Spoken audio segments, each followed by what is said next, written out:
Baik, di sini kelompok kami akan menjelaskan secara singkat tentang proyek yang kita ambil.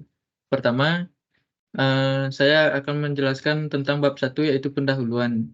Di sini ada 2 bagian yaitu deskripsi umum dan deskripsi khusus.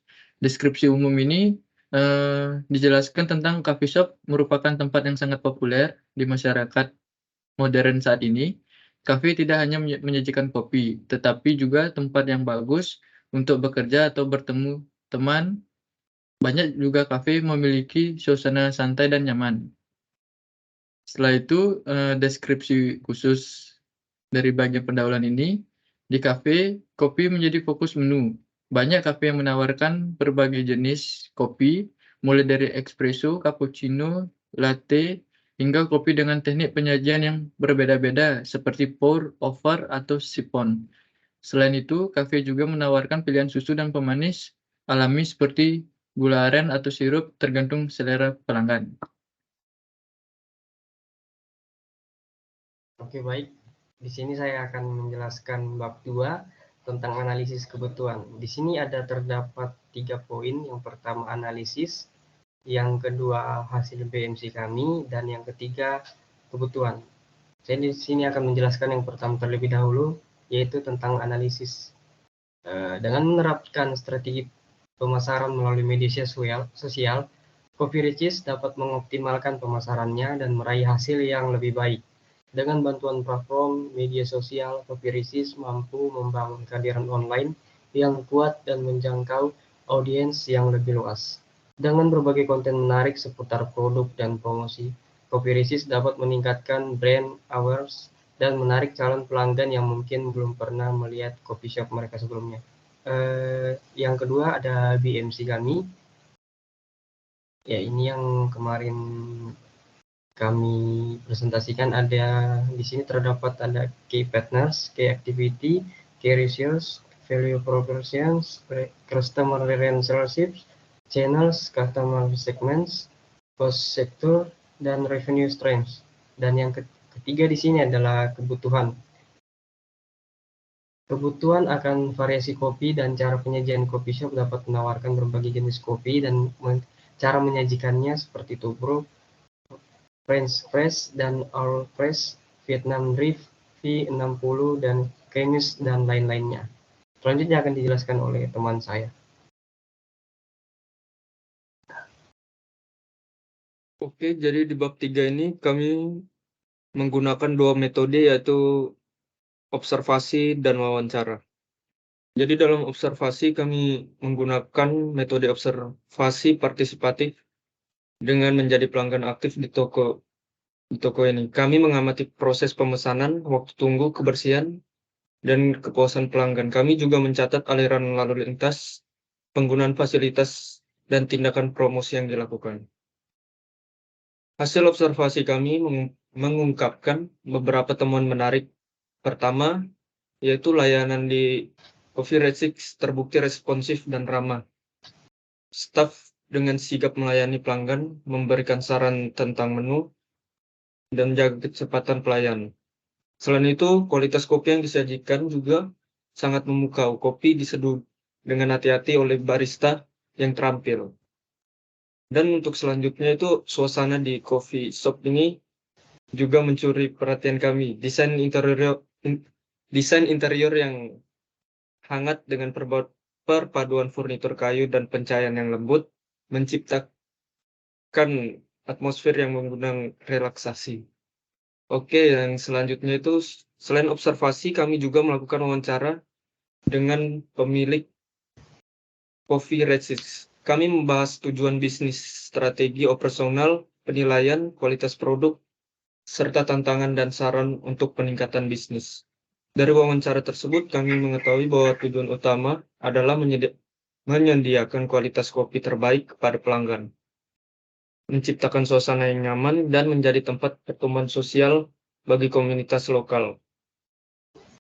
Selain itu, Coffee Riches juga aktif dalam mempromosikan produk melalui media sosial dan kolaborasi dengan influencer lokal. Meskipun Coffee Riches memiliki kekuatan seperti kualitas kopi yang unggul, pelayanan yang ramah, dan desain interior yang menarik, mereka juga menghadapi beberapa tantangan seperti persaingan yang ketat dengan coffee shop lain di sekitar. Oke, itu saja. Selanjutnya akan dijelaskan oleh teman saya.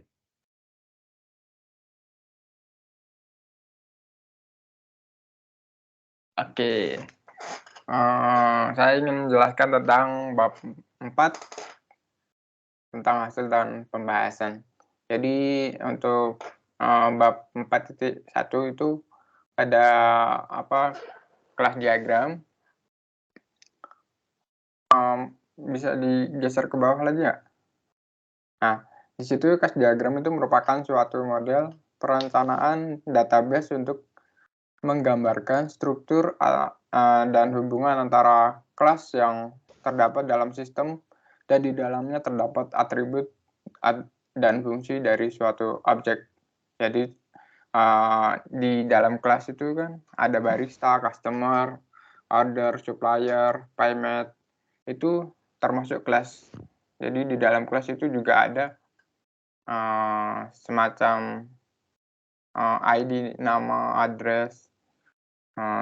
Setelah itu ada bis, status, dan di bawahnya adalah suatu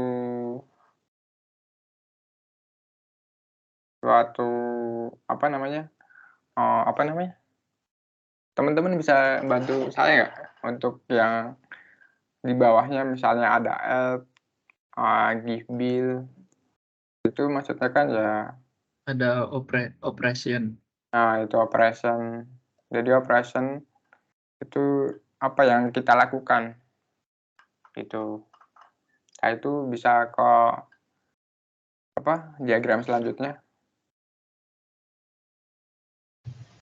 Nah, setelah itu ada activity diagram. Activity diagram itu dari customer ya. Pada bagian ini itu menjelaskan aktivitas yang dilakukan customer dari awal membuka website, setelah itu melakukan loading, melihat isi list menu, membayar pesanan, dan mengkonfirmasikan pesanan untuk masuk ke dalam sistem. Kemudian keluar. Dan setelah itu ada activity untuk awan. Pada bagian ini menjelaskan aktivitas yang dilakukan awan dari awal membuka website, setelah itu menerima orderan dan membuat orderan, kemudian awan mengecek konfirmasi dari pemesanan. Nah, itu lanjut ke bagian use case diagram. Use case diagram itu digunakan untuk mengetahui fungsi apa saja yang ada pada sistem informasi dan siapa saja yang berhak menggunakan fungsi-fungsi itu. Diagram mempresentasikan sebuah instruksi antara aktor dengan proses pada sistem yang dibuat. Dalam diagram ini itu terdapat dua aktor. Yang pertama itu customer dan barista. Itu ada sequence diagram. Sequence diagram adalah suatu diagram yang menjelaskan interaksi objek dan menunjukkan, memberi tanda atau petunjuk komunikasi di antara objek-objek tersebut. Sequence diagram digunakan untuk menjelaskan perilaku pada sebuah skenario dan menggambarkan bagaimana entitas dan sistem berinteraksi, termasuk pesan yang dipakai saat interaksi. Semua pesan digambarkan dalam urutan pada eksekusi. Jadi bisa diperjelas nggak, Mas Putu? Nah, di sini ada dua aktor. Yang pertama adalah customer dan barista. Dari customer itu memesan menu kepada barista. Setelah itu barista membuat pesanan, dan di situ juga ada alat espresso. Setelah dia menggunakan membuat pesanan dengan alat tersebut, dia juga mengantarkan kembali ke customer. Setelah itu customer membayar pesanan kepada barista dan diteruskan ke metode pembayarannya. Setelah itu jika ada uang sisa itu akan dikembalikan kepada customer. Nah, mungkin itu saja dari saya.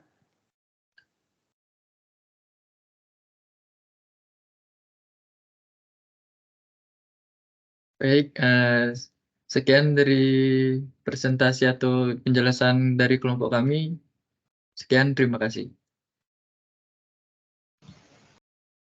Selamat pagi.